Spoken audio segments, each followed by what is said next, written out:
Bwana, huu ndio utamu wa football. Hapa ndipo utamu wa football unaonekana.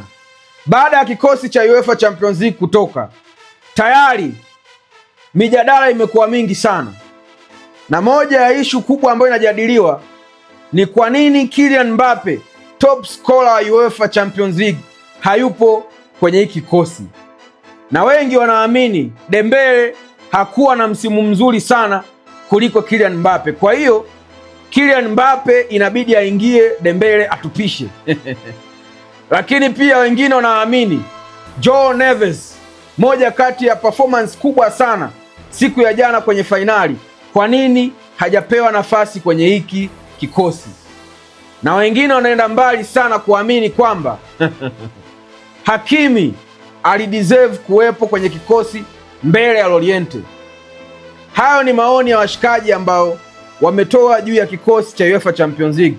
Yapo maoni mengi, wengine wanaamini pia kama ambavyo niliamini mimi kwamba pacha ya Saliba na Gabriel ilitakiwa kuwepo kwenye hiki kikosi, lakini pia wengine wanaenda mbali sana wanasema kwamba hakuna mchezaji wa Real Madrid wala hakuna mchezaji wa FC Barcelona.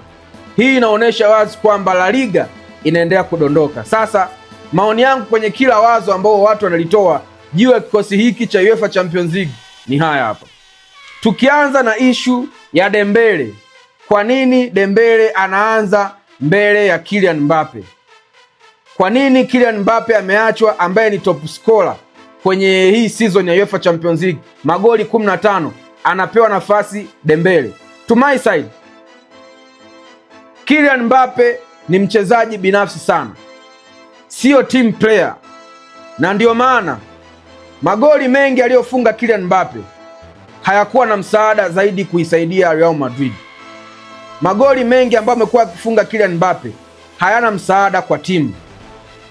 Ni yale magoli timu inaisha 3-2, yeye amefunga zake goli 2-1, amefunga zake goli 1. Ni magoli ambayo hayakuwa akisaidia timu, na ndio maana waliishia hatua ya robo finali. Dembele peke yake, performance yake, amekuwa na magoli ya muhimu sana kwa PSG.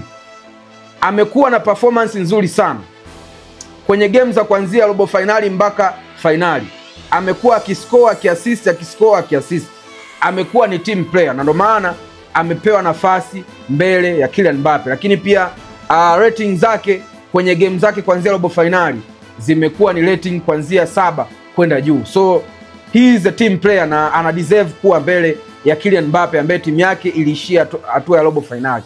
To my side, this is fair. Otherwise, kama una maoni yako mengine weka hapo tuendelee kujadili.